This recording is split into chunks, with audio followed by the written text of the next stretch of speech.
بسم اللہ الرحمن الرحیم۔ حضرت محمد مصطفیٰ صلی اللہ علیہ وآلہ وسلم، حصہ 14 آخری۔ حجت الوداع۔ حضرت رسول خدا صلی اللہ علیہ وآلہ وسلم 25 ذیقعدہ سن 10 ہجری کو ہزاروں مسلمانوں کے ساتھ مدینے سے حج کے لیے روانہ ہوئے۔ اس سفر میں تمام امہات المومنین اور حضرت فاطمہ الزہرا صلوات اللہ علیہا بھی آپ کے ہمراہ تھی۔ جب ظہر کے قریب وادی ذوالحلیفہ میں پہنچے تو آپ نے غسل کے بعد احرام باندھا، صحابہ نے بھی احرام باندھے اور سب نے مل کر تلبیہ کیا تو لبیک اللہم لبیک کی صداؤں سے دشت و صحرا گونج اٹھے۔ حضرت علی علیہ السلام یمن میں تھے۔ حضرت صلی اللہ علیہ وآلہ وسلم نے انہیں خط بھیجا کہ وہ وہاں سے سیدھے مکہ پہنچ کر حج میں شریک ہوں۔ آپ اپنے دستے کے ساتھ وہاں سے روانہ ہوئے اور راستے میں لشکر کی قیادت ایک شخص کے سپرد کر کے آگے بڑھے اور وادی یلملم سے احرام باندھ کر حضرت صلی اللہ علیہ وآلہ وسلم کے پہنچنے سے پہلے مکہ پہنچ گئے۔ پیغمبر صلی اللہ علیہ وآلہ وسلم نے آپ کو دیکھا تو چہرہ فرتے مسرت سے کھل اٹھا، پوچھا کہ اے علی، تم نے کس نیت سے احرام باندھا ہے؟ کہا اس کے لیے آپ نے کچھ تحریر نہیں فرمایا تھا، اس لیے میں نے اپنی نیت کو آپ کی نیت سے وابستہ کر دیا تھا کہ جو آپ کی نیت ہوگی وہی میری نیت ہوگی۔ میں اپنے پیچھے قربانی کی 34 اونٹ چھوڑ آیا جو لشکر کے ساتھ یہاں پہنچیں گے۔ حضرت صلی اللہ علیہ وآلہ وسلم نے فرمایا، میرے ساتھ قربانی کے 66 اونٹ ہیں اور تم مناسک حج اور قربانی کے اونٹوں میں میرے ساتھ ہو۔ اس کے بعد حضرت علی نے یمن کے تمام رودات، جزیہ اور غنائم کی تفصیل بیان کی اور عرض کیا کہ میں اموال غنیمت اور جزیہ وغیرہ لشکر کے سپرد کر کے شوق زیارت میں پہلے چلا آیا ہوں۔ فرمایا کہ تم اپنے ہمراہیوں کے پاس جاؤ اور انہیں لے کر جلد مکہ پہنچ جاؤ۔ حضرت علی پیغمبر سے رخصت ہو کر واپس پلٹے، ابھی تھوڑا سا راستہ طے کیا ہوگا کہ لشکر کو آتے دیکھا۔ جب وہ لوگ قریب پہنچے تو آپ نے مشاہدہ کیا کہ سبھی نے غنیمت کی بنی ہوئی گٹھڑیوں میں سے نئے نئے جامے نکال کر احرام باندھ رکھے ہیں۔ آپ نے لشکر کے نگراں سے پوچھا کہ تم نے میری اجازت کے بغیر یہ پارچے کیوں تقسیم کیے ہیں؟ کہا کہ ان لوگوں نے اصرار کیا تھا کہ یہ پارچے انہیں دے دیے جائیں اور پھر بعد میں واپس لے لیے جائیں۔ فرمایا انہیں حضرت صلی اللہ علیہ وآلہ وسلم کی خدمت میں پیش کرنے سے پہلے استعمال میں نہیں لایا جا سکتا۔ غرض کے لوگوں نے وہ پارچے اتار دیے اور جب پیغمبر کی خدمت میں پہنچے تو حضرت علی کی اس سخت گیری کا شکوہ کیا۔ حضرت صلی اللہ علیہ وآلہ وسلم نے کھڑے ہو کر فرمایا، اے لوگو، علی کا گلہ نہ کرو، وہ اللہ کے معاملے میں سخت گیر ہیں۔ طبری جلدوم صفحہ 402۔ حجت الوداع سے پیشتر 2 طرح کے حج ہوا کرتے تھے، ایک حج افراد اور دوسرا حج قران۔ ان دونوں میں عمرہ ایک جداگانہ اور مستقل عمل کی حیثیت رکھتا تھا جو اعمال حج بجا لانے کے بعد کیا جاتا ہے۔ فرق صرف اتنا ہے کہ حج قران میں قربانی کے جانور ساتھ ہوتے ہیں اور حج افراد میں قربانی کے جانور ساتھ نہیں ہوتے۔ اس موقع پر آیا وَآتِمُ الْحَجَّ وَالْعُمْرَةَ لِلَّهِ، اللہ کے لیے حج اور عمرہ پورا کرو نازل ہوا تو حج میں ایک تیسری قسم کا اضافہ ہو گیا جسے حج تمتع کہا جاتا ہے۔ حج تمتع میں عمرہ حج ہی کا ایک جز ہوتا ہے جو ایام حج میں حج سے پہلے ادا کیا جاتا ہے۔ چنانچہ اس کی صورت یہ ہے کہ پہلا عمرہ کر کے احرام کھول دیا جاتا ہے اور 8 ذی الحج کو یوم ترویہ کے موقع پر احرام باندھ لیا جاتا ہے۔ اس کے بعد اعمال حج ادا کیے جاتے ہیں۔ اسے حج تمتع اس لیے کہتے ہیں کہ عمرہ اور حج کے درمیانی وقفے میں احرام کی قیود اڑ جاتے ہیں اور جو چیزیں احرام کی حالت میں جائز نہیں ہیں ان سے متمتع ہوا جا سکتا ہے۔ یہ حج صرف ان لوگوں کے لیے ہے جو مکے سے 48 میل سے زیادہ کے فاصلے پر آباد ہیں۔ پیغمبر اکرم صلی اللہ علیہ وآلہ وسلم کے ساتھ اس سفر میں زیادہ تر وہ لوگ تھے جن کے ساتھ قربانی کے جانور نہیں تھے۔ حضرت نے انہیں حکم دیا کہ وہ حج کی نیت کو عمرے کی نیت سے بدل لیں اور عمرے کے بعد احرام اتار دیں اور حج تمتع بجا لائیں، اور جن لوگوں کے ساتھ قربانی کے جانور ہیں وہ احرام باندھے رکھیں۔ حضرت کے ساتھ چونکہ قربانی کے اونٹ تھے اس لیے آپ کا حج حج قران تھا، اور حضرت علی کی نیت چونکہ پیغمبر کی نیت حج کی تابع تھی اس لیے دونوں نے احرام نہیں کھولے۔ جبکہ لوگوں نے پیغمبر اور حضرت علی کو احرام باندھے دیکھا تو وہ اپنے احرام کھولنے میں پسو پیش کرنے لگے، اور سابقہ طریقہ حج سے مانوس تنبیہتوں پر یہ امر انتہائی شاق گزرا۔ چنانچہ وہ بدستور احرام باندھے رہے۔ پیغمبر نے انہیں تعمیل حکم سے پہلو دہی کرتے دیکھا تو سخت رنجیدہ ہوئے اور غیظ و غضب کی شکنیں ماتھے پر ابھر۔ حضرت عائشہ کا بیان ہے کہ رسول اللہ صلی اللہ علیہ وآلہ وسلم ذی الحج کی 4 یا 5 تاریخ کو غیظ و غضب کی حالت میں میرے پاس آئے۔ میں نے کہا یا رسول اللہ، کس نے آپ کو غضب نہ کیا ہے، خدا اسے واصل جہنم کرے۔ فرمایا کیا تمہیں خبر نہیں کہ میں نے لوگوں کو ایک حکم دیا تھا مگر وہ تردد اور تذبذب میں پڑ گئے ہیں؟ اگر مجھے معلوم ہوتا کہ صورتحال یہ پیش آئے گی تو میں قربانی کے جانور اپنے ساتھ لانے کے بجائے یہاں سے خرید لیتا اور ان لوگوں کے ساتھ احرام کھول دیتا۔ بہرحال 8 ذی الحج بروز پنجشنبہ حضرت صلی اللہ علیہ وآلہ وسلم نے حکم دیا کہ جن لوگوں نے عمرے کے بعد احرام کھول دیے تھے وہ احرام باندھ لیں۔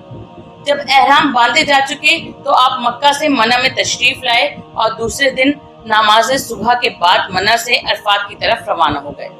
قبلہ اسلام قریش نے یہ دستور بنا رکھا تھا کہ وہ مشاعر الحرام تک پہنچ کر رک جاتے اور کہتے کہ ہم اہل حرم ہیں، حرم کے باہر نہیں نکلیں گے، البتہ دوسرے لوگ عرفات میں چلے جاتے۔ قریش کا خیال تھا کہ پیغمبر بھی منی سے نکل کر مشاعر الحرام میں رک جائیں گے اور آگے نہیں بڑھیں گے، مگر حکم قرآن کی بنا پر آپ عرفات کی طرف چل دیے اور وہاں پہنچ کر نمرہ میں خیمہ زن ہوئے۔ ظہر و عصر کی نماز ایک ساتھ ادا کی، غروب آفتاب تک موقوف فرمایا اور بعد غروب آفتاب وہاں سے چل کر مشاعر الحرام میں تشریف فرما ہوئے اور مغرب و عشاء کی نماز ایک ساتھ پڑھی۔ مشاعر الحرام میں رات گزارنے کے بعد عید کے دن صبح کے وقت منی میں آئے اور 30 اونٹ اپنے ہاتھ سے نہر کیے اور بقیہ اونٹوں کی نہر کرنے پر حضرت علی کو مامور فرمایا۔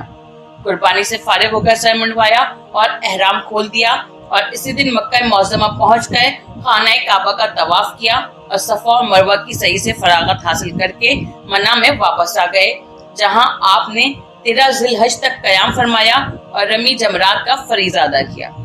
جب تمام ارکان و اعمال حج سے فارغ ہو چکے تو 14 ذی الحج کو مسلمانوں کی کثیر جمعیت کے ساتھ آپ نے مدینے کی طرف مراجعت فرمائی۔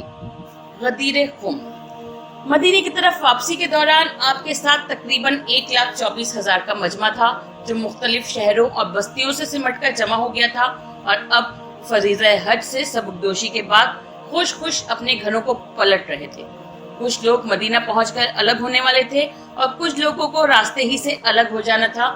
جیسے جیسے ان کی بستیاں قریب آتی جا رہی تھیں، ان کی رفتار میں تیزی آتی جا رہی تھی، چنانچہ کچھ آگے بڑھ گئے تھے، کچھ پیچھے چلے آ رہے تھے کہ مقام حجفہ سے 3 میل کے فاصلے پر ایک پرخار وادی میں جو غدیر خم کہلاتی تھی انہیں ٹھہر جانے کا حکم دیا گیا۔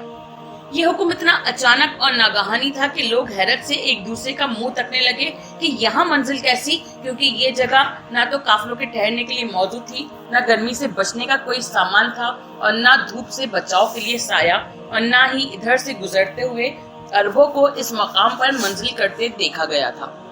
یہاں اہل قافلہ کو روکنے کا مقصد یہ تھا کہ پیغمبر اسلام صلی اللہ علیہ وآلہ وسلم مسلمانوں کو خدا کے ایک اہم فیصلے سے آگاہ کرنا چاہتے تھے اور اس کے عمومی اعلان کے لیے مناسب موقع و محل کے منتظر تھے، اور اس سے مناسب تر کوئی اور موقع نہیں ہو سکتا تھا، کیونکہ تھوڑی دیر کے بعد یہ مجمع متفرق اور پرگندہ ہو جانے والا تھا اور پھر اتنی عظیم جمعیت کے ساتھ یکجا ہونے کی بظاہر کوئی صورت نہ تھی۔ عالم اسلام کے ہر کونے اور ہر خطے کے لوگ جمع تھے اور ان کے منتشر ہونے سے پہلے یہ حکم ان کے گوش گزار کر دینا ضروری تھا۔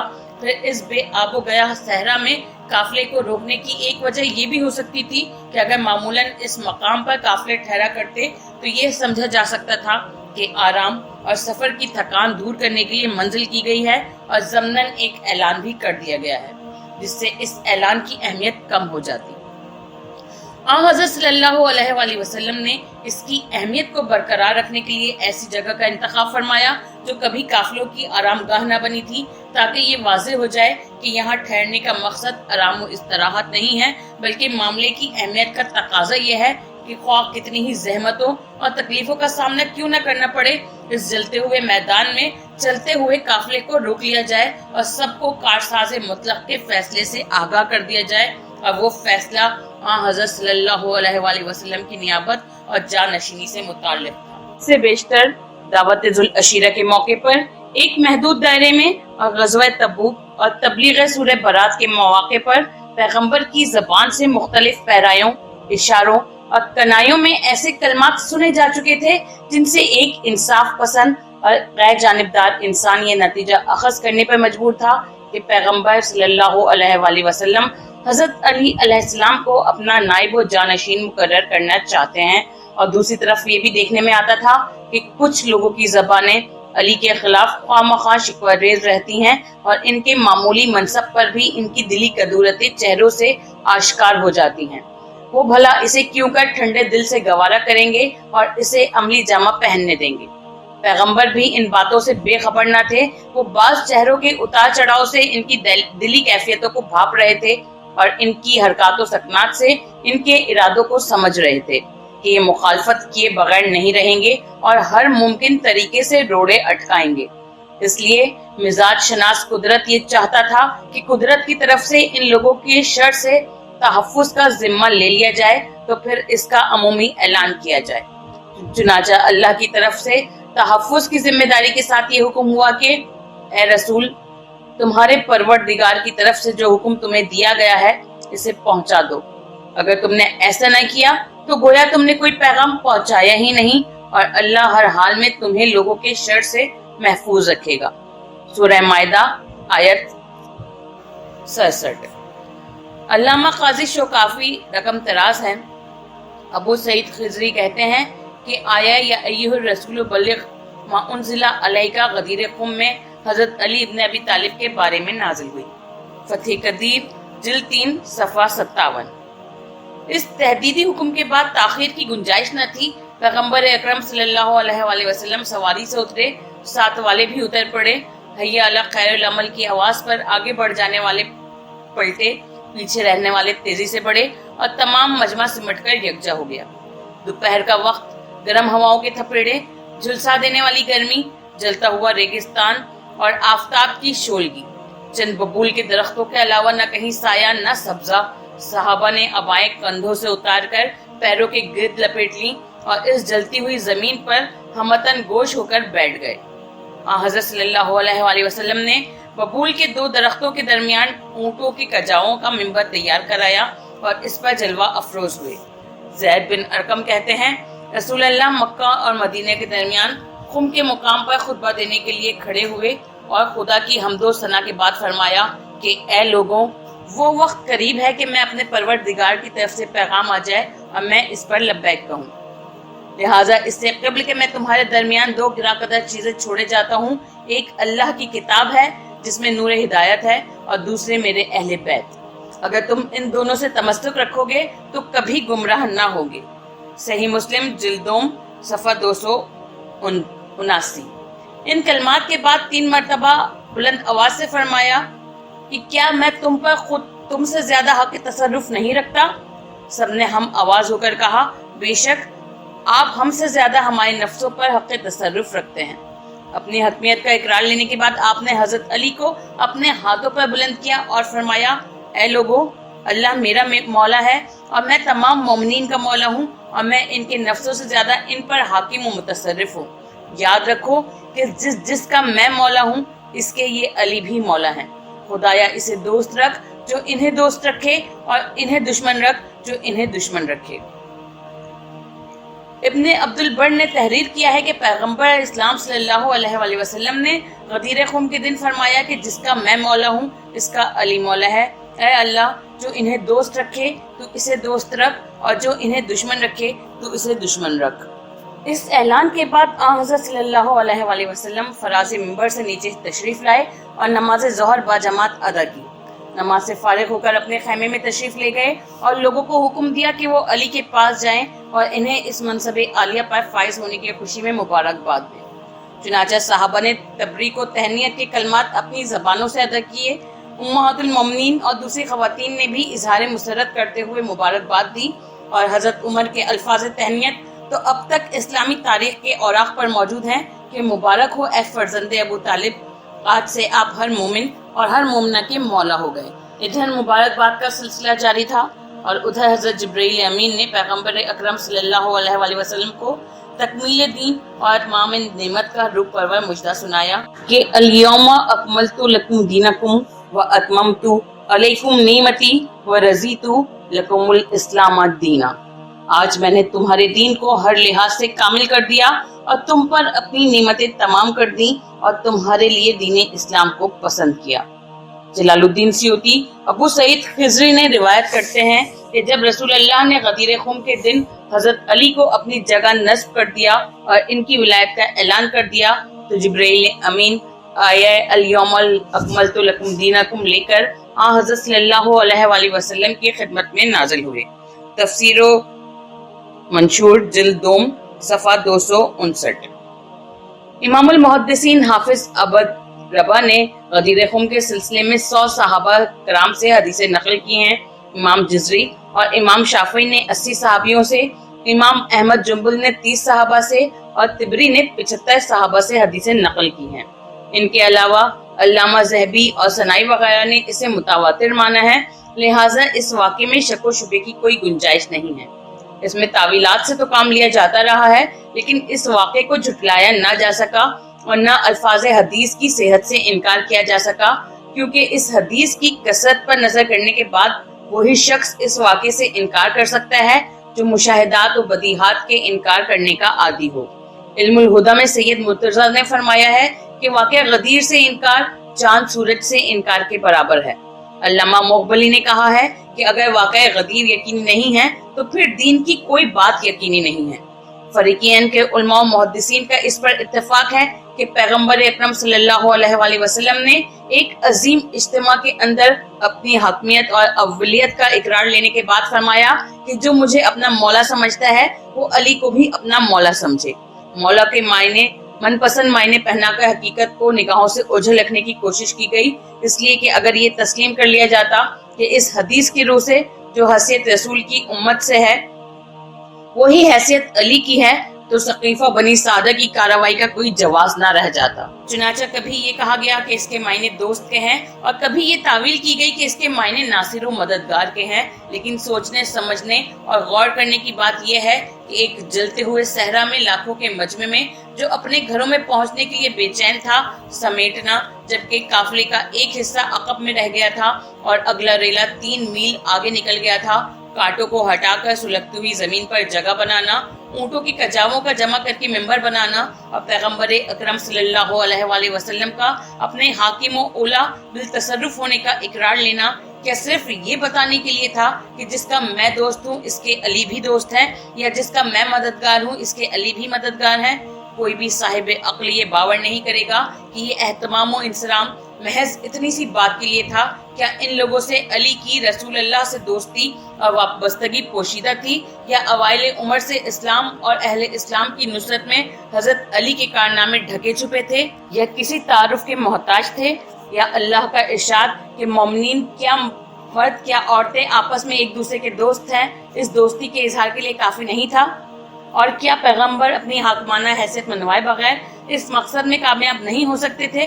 بلا شبہ دوست و ناصر کے معنی مراد لینے سے یہ تمام چیزیں بے معنی اور بے حقیقت ہو کر رہ جائیں گی۔ اور پھر اس پر بھی نظر ڈالیے کہ پیغمبر کو نصرت اور دوستی کے اعلان سے کیا خطرہ ہو سکتا تھا کہ قدرت کو یہ کہنا پڑا کہ خدا تمہیں لوگوں کے شر سے محفوظ رکھے گا۔ اور پھر یہ خطرہ بیرونی خطرہ بھی نہیں ہو سکتا، اس لیے کہ تمام بیرونی خطروں کا انسداد کیا جا چکا تھا۔ اب اگر خطرہ تھا تو وہ اندرونی خطرہ تھا، اور یہ اسی صورت میں ممکن تھا جب پیغمبر کا اعلان ایک طبقے کے لیے سیاسی مصالحے سے متصادم ہو جاتا۔ یہ تمام قرائن و شواہد اس بات کا ثبوت ہیں کہ اس مقام پر مولا کے معنی حاکم و متصرف کے ہیں، اور جس طرح حضرت صلی اللہ علیہ وآلہ وسلم کی ولایت اور حاکمیت کا اقرار ضروری ہے، اسی طرح علی کی ولایت و حاکمیت کا اقرار بھی لازم ہے۔ اور اسی معنی کی توضیح کے لیے پیغمبر اسلام صلی اللہ علیہ وآلہ وسلم نے اپنی حاکمانہ و متصرفانہ حیثیت کا اقرار لیا تھا، ورنہ اس کی ضرورت ہی نہ تھی۔ حضرت عمر نے بھی مبارکباد کچھ سوچ سمجھ کر ہی پیش کی ہوگی، اگر اس میں کوئی نمایاں پہلو نہ ہوتا تو پھر تہنیت یا مبارکباد کی ضرورت ہی کیا تھی۔ اگر انصاف و حق پسندی سے کام لیا جائے تو اس میں کوئی شبہ باقی نہیں رہتا کہ یہ اعلان اسی اعلان کی صدائے بازگشت تھی جو واقعہ غدیر سے 20 برس پہلے دعوت ذوالعشیرہ کے ایک محدود حلقے میں کیا گیا تھا کہ یہ میرا بھائی، میرا ولی عہد اور میرا جانشین ہے، اس کی سنو اور مانو۔ تواریخ بتاتی ہیں کہ حجت الوداع کے بعد سے پیغمبر کی طبیعت ناساز رہنے لگی تھی اور یہی بیماری موت کا پیش خیمہ بنی۔ حضرت صلی اللہ علیہ وآلہ وسلم حجت الوداع اور غدیر خم کے خطبوں میں یہ خبر دے چکے تھے کہ میری رحلت کا زمانہ قریب ہے، اور اس کے بعد بھی اکثر و بیشتر آپ کی زبان سے یہ کلمات سنے گئے جو ایک طرح سے واضح اعلان تھا، اور صحابہ بھی سمجھ رہے تھے کہ رحمتوں کا وہ آسمان جو 23 سال سے ان کی سروں پر سایہ فگن تھا پیوند خاک ہونے والا ہے۔ چنانچہ عبداللہ بن مسعود کہتے ہیں کہ ہمیں پیغمبر اسلام نے 1 مہینہ پہلے اپنی رحلت کی خبر دے دی تھی۔ سرکار دو عالم صلی اللہ علیہ وآلہ وسلم ایک طرف اپنے سفر آخرت کی خبر دے رہے تھے اور دوسری طرف ایسے فتنوں کے رونما ہونے کی پیشن گوئیاں بھی فرما رہے تھے جو شب تاریک کی طرح افق اسلام کی طرف بڑھ رہے تھے اور دین حق کی نورانی فضا پر محیط ہونا چاہتے تھے۔ چنانچہ اپنی زندگی کے آخری ایام میں ایک رات جنت البقیع میں تشریف لے گئے، اہل قبور کے حق میں دعائے مغفرت کی اور ان پر سلام کے بعد فرمایا، جس حال میں زندہ لوگ ہیں اسے دیکھتے ہوئے یہ حال تمہیں مبارک ہو۔ اب تو کالی راتوں کی طرح فتنے پے در پہ بڑھتے چلے آ رہے ہیں، اور جو فتنہ اٹھے گا وہ پہلے فتنے سے بدتر ہوگا۔ آپ کی وہ علالت جو بار روایت مشکوہ خیبر میں دیے ہوئے زہر سے کروٹ لینے سے ابھرا کرتی تھی مستمر ہو گئی۔ آپ اکثر علیل رہنے لگے، بیماری کی خبر عام ہوتے ہی جھوٹے مدعی نبوت پیدا ہونے لگے، جن میں مسیلمہ کذاب، اسود انسا، تلیحہ، سجا زیادہ نمایاں تھے، لیکن خدا نے انہیں ذلیل کیا۔ اسی دوران میں آپ کو اطلاع ملی کہ حکومت روم مسلمانوں کو تباہ کرنے کا منصوبہ تیار کر رہی ہے۔ آپ نے اس خطرے کے پیش نظر کہ کہیں وہ حملہ نہ کر دیں، اسامہ ابن زید کی سرکردگی میں ایک لشکر بھیجنے کا فیصلہ کیا اور حکم دیا کہ علی کے علاوہ اعیان و مہاجر و انصار میں سے کوئی بھی مدینے میں نہ رہے، اور اس روانگی میں اتنا زور دیا کہ یہ تک فرما دیا کہ جو اس جنگ میں نہ جائے گا اس پر خدا کی لعنت ہوگی۔ اس کے بعد حضرت صلی اللہ علیہ وآلہ وسلم نے اسامہ کو اپنے ہاتھوں سے تیار کر کے روانہ کیا۔ انہوں نے 3 میل کے فاصلے پر مقام جرف میں کیمپ لگایا اور اعیان صحابہ کا انتظار کرنے لگے، لیکن وہ لوگ نہ آئے۔ مدارج النبوہ جلدوم صفحہ 488 اور تاریخ کامل جلدوم صفحہ 120 اور تبری جلد 3 صفحہ 188۔ امامت نماز۔ دوران علالت جب پیغمبر اکرم کی قوت و توانائی ساتھ دیتی رہی، آپ مسجد میں برابر آتے جاتے اور نماز پڑھاتے رہے، لیکن جب مرض نے انتہائی شدت اختیار کر لی تو یہ سلسلہ بند کرنا پڑا۔ چنانچہ دوشنبہ کے دن جب صبح کی اذان کے بعد حضرت بلال نے حاضر ہو کر نماز کے لیے پیغمبر صلی اللہ علیہ وآلہ وسلم کو متوجہ کیا تو آپ نے فرمایا کہ میں اپنے اندر اتنی سکت نہیں پاتا کہ مسجد تک چل کر نماز پڑھا سکوں، لہٰذا کسی شخص سے کہو کہ وہ نماز پڑھا دے۔ حضرت عائشہ نے کہا کہ میرے باپ ابو بکر پڑھائیں، اور حضرت حفصہ نے کہا کہ میرے باپ عمر پڑھائیں، اور اسی بات کو لے کر دونوں میں تکرار شروع ہو گئی۔ پیغمبر اکرم نے جب حضرت ابو بکر اور حضرت عمر کا نام سنا تو آپ کو یہ یقین ہو گیا کہ یہ دونوں حضرات لشکر اسامہ میں شامل ہونے کے بجائے مدینہ ہی میں موجود ہیں۔ چنانچہ آپ مرض کی سختی کی پرواہ نہ کرتے ہوئے فوراً اٹھ کھڑے ہوئے اور فضل بن عباس اور حضرت علی کے شانوں پر ہاتھ رکھا اور سہارا لیے ہوئے مسجد میں تشریف لائے۔ دیکھا کہ حضرت ابو بکر محراب کی طرف بڑھ رہے ہیں، آپ نے انہیں ہاتھ کے اشارے سے پیچھے ہٹنے کو کہا اور خود آگے بڑھ کر نماز پڑھائی۔ یہ واقعہ صرف اتنا ہی ہے، مگر اسے بنیاد قرار دے کر اور دوسروں کو ممتاز دکھانے کے لیے باقی قصہ خود سے گڑھ لیا گیا۔ واقعہ قلم و کرتاس کا المیہ۔ اسلام رسول اکرم صلی اللہ علیہ وآلہ وسلم کی زندگی کا سرمایہ تھا، جسے خون پسینہ ایک کر کے منزل تکمیل تک پہنچایا تھا۔ ہر انسان کی فطری خواہش یہ ہوتی ہے کہ اس کی محنتوں اور ریاضتوں کا ثمر امتداد زمانے سے محفوظ اور تخریب کاروں کی تخریب کاری سے بچا رہے۔ وہ زندگی میں بھی اس کی نگہداشت کرتا ہے اور وقت آخر بھی اس کی طرف سے مطمئن ہو کر دنیا سے رخصت ہونا چاہتا ہے، اور جہاں تک ممکن ہوتا ہے زبانی یا تحریری وصیت کی شکل میں اس کا مستقبل محفوظ کر جاتا ہے۔ ایسی صورت میں کیا یہ تصور کیا جا سکتا ہے کہ پیغمبر اکرم صلی اللہ علیہ وآلہ وسلم کو اسلام کے تحفظ کی فکر اور اس کی بقا کی تدبیر سے غافل رہے ہوں گے، جبکہ آپ کی فرض شناسی اور منصبی ذمہ داری کا تقاضا یہ تھا کہ آپ ہر اس تدبیر کو بروئے کار لائیں جس سے اسلام کا مستقبل محفوظ رہے اور اس کے خلاف ہر تخریبی کارروائی کا سدباب ہو جائے۔ اس اہم ضرورت کے پیش نظر حضرت صلی اللہ علیہ وآلہ وسلم نے اپنے سفر آخرت سے 3 دن پیشتر کاغذ و قلم طلب کیا تاکہ ایک نوشتہ لکھ کر چھوڑ جائیں جو رہتی دنیا تک ہدایت کا کام دے اور امت مسلمہ ضلالت و گمراہی سے محفوظ رہے۔ مگر کچھ لوگ اس تحریر میں آڑے آئے اور کہا کہ پیغمبر پر مرض کا غلبہ ہے، ہمارے پاس اللہ کی کتاب موجود ہے اور ہمارے لیے وہ کافی ہے۔ یہ بخاری کی روایت ہے اور بخاری میں یہ الفاظ درج ہیں کہ حضرت نے فرمایا کہ تم ایک کاغذ قلم لاؤ، میں تمہارے لیے ایک نوشتہ لکھ دوں جس کے بعد تم کبھی گمراہ نہیں ہوگے۔ اس پر لوگ آپس میں جھگڑنے لگے، حالانکہ نبی کے پاس جھگڑا مناسب نہ تھا۔ لوگوں نے کہا کہ رسول اللہ پر ہذیانی کیفیت طاری ہے۔ حضرت نے فرمایا مجھے میرے حال پر چھوڑ دو، میں جس حال میں ہوں وہ بہتر ہے اس سے کہ جس کی طرف تم مجھے بلاتے ہو۔ بخاری جلد دوم صفحہ 121۔ رسول اکرم صلی اللہ علیہ وآلہ وسلم کا سفر آخرت۔ اپنی رحلت سے ایک دن قبل حضرت صلی اللہ علیہ وآلہ وسلم نے حضرت علی کو طلب کر کے فرمایا کہ اے علی، مجھے ایسا محسوس ہوتا ہے کہ موت مجھ سے قریب تر ہوتی جا رہی ہے، لہٰذا اگر میں اس دنیا سے رخصت ہو جاؤں تو تم ہی مجھے غسل دینا، کفن پہنانا اور قبر میں اتارنا۔ میں نے لوگوں سے جو وعدے کر لیے ہیں انہیں پورا کرنا اور جیش اسامہ کی تیاری کے سلسلے میں مجھ پر جو قرضہ ہے اسے ادا کر دینا۔ آپ صلی اللہ علیہ وآلہ وسلم نے حضرت علی کو چادر میں لے لیا اور آخر تک سینے سے لپٹائے رہے۔ ریاض النظارہ صفحہ 180۔ مورخین لکھتے ہیں کہ جناب سیدہ اور جناب حسنین کو طلب فرمایا اور حضرت علی کو وصیت کی اور کہا تم صبر کرنا اور دیکھو جب اہل دنیا پرستی کر لیں تو تم دین اختیار کیے رہنا۔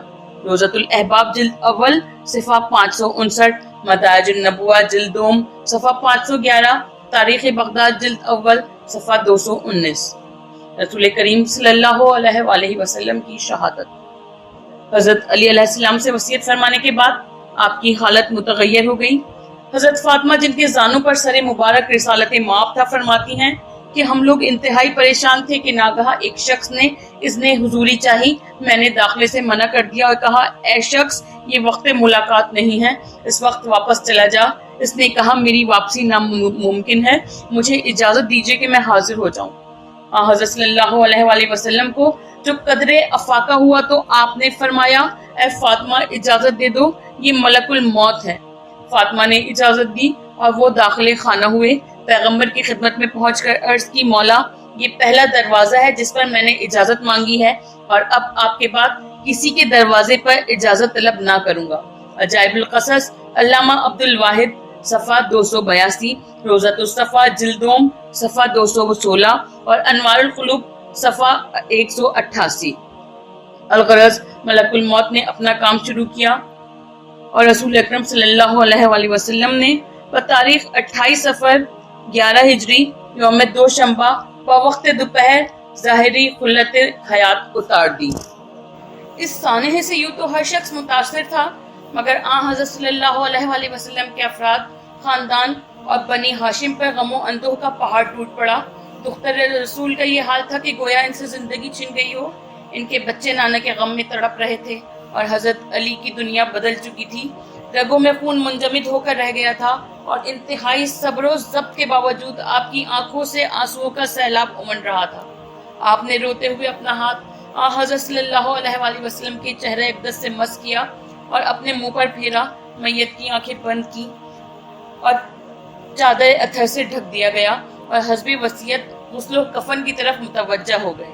ابن سعد کہتے ہیں جب رسول اللہ نے انتقال فرمایا تو آپ کا سر اقدس حضرت علی کی گود میں تھا اور حضرت علی ہی نے آپ کو غسل دیا۔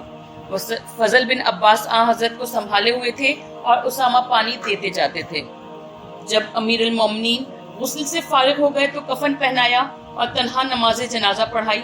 مسجد میں جو لوگ موجود تھے وہ باہم مشورہ کر رہے تھے کہ کسے نماز جنازہ کی امامت پر مقرر کریں اور کون سی جگہ دفن کے لیے تجویز کریں۔ کچھ لوگوں کی رائے تھی کہ صحن مسجد میں دفن کیا جائے اور کچھ کہہ رہے تھے کہ جنت البقیع میں دفن ہو۔ حضرت علی کو معلوم ہوا تو باہر تشریف لائے اور فرمایا کہ پیغمبر اسلام زندگی میں بھی ہمارے امام و پیشوا تھے اور رحلت کے بعد بھی ہمارے امام و پیشوا ہیں، وہ اسی مقام پر دفن کیے جائیں گے جہاں انہوں نے رحلت فرمائی ہے۔